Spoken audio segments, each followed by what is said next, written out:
안녕하세요. 4월 30일 화요일 굿모닝 뉴송을 시작하겠습니다. 28절 말씀을 읽을게요. 이 사람 여로보암은 큰 용사라. 솔로몬이 이 청년의 부지런함을 보고 세워 요셉 족속의 일을 감독하게 하였더니. 찬란했던 솔로몬의 시대가 막을 내리고 있는 본문입니다. 그래서 솔로몬이 지혜를 구했고, 그리고 하나님이 엄청난 축복을 경험했죠. 이스라엘 온 백성이 경험했고요. 하지만 시간이 지나면서 솔로몬이 하나님을 배반하게 됩니다. 하나님으로부터 받은 은혜를 기억하지 못하면서 다른 신을 섬기고, 또 하나님이 기뻐하시지 않는 일들을 솔로몬이 하게 되는 겁니다. 그러면서 이것에 대한 죗값을 하나님이 물고 계시는데 심판을 하시게 되죠. 그래서 어제는 우리가 대적을 일으키신 하나님의 모습을 살펴봤어요. 그래서 외부의 대적을 일으키셨다면 어제는요. 오늘은 내부의 대적을 성경이 기록을 하고 있고, 그 내부의 대적은 바로 여로보암이라고 하는 인물입니다. 자, 여로보암은 솔로몬의 대적이 되었고, 나중에 솔로몬 이후에 이스라엘이 남과 북으로 갈리잖아요. 한국처럼. 그럴 때 북이스라엘의 왕으로 추대가 되는 인물이 바로 이 여로보암의 모습입니다. 자, 그런데 오늘 본문에서 여로보암이 등장하는 것을 설명을 해주고 있거든요. 그 내용을 좀 설명을 드릴게요. 자, 솔로몬이 왕으로 재위하고 있을 때 밀로를 재건합니다. 밀로는요, 그 성의 한 부분, 특정 부분을 이제 밀로라고 불렀어요. 그래서 그 밀로를 이제 재건하는 일을 했었고요. 그리고 다윗 성읍에 무너진 곳들이 있었는데 그것을 또 보수하는 그런 작업들, 공사들을 했습니다.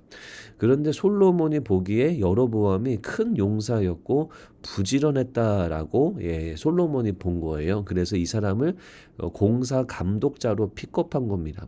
그러니까 정말 중요한 공사잖아요. 아버지 다윗의 성읍을 보수하고 밀로를 재건하는 그런 중요한 일을 맡은 거죠. 여로보암의 능력을 인정해 주었고, 또 여로보암은 솔로몬으로부터 은혜를 입어서 이런 귀한 일을 감당하게 됩니다. 자, 그랬던 여로보암이 배신을 때리고 솔로몬의 대적이 되고 있다라는 것을 우리 가운데 알려주고 있어요.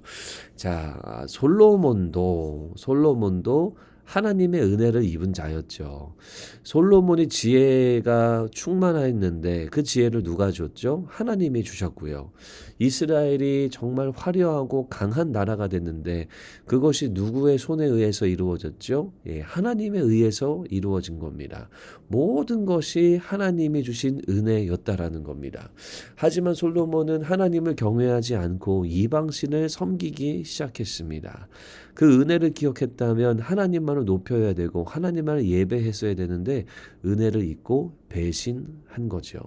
자, 솔로몬의 타락이 바로 이거예요. 은혜를 잊어버린 겁니다.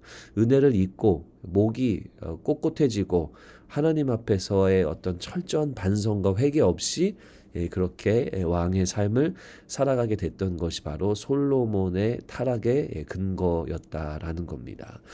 여로보암이 그렇게 자신을 배신한 것은요, 이 솔로몬에게도 일종의 하나님의 메시지가 아니었을까 싶습니다. 하나님의 은혜를 잊고 주님을 예배하지 않고 이방 신들을 섬기기 시작했던 이 솔로몬의 타락, 바로 주님의 은혜를 잊었기 때문이죠.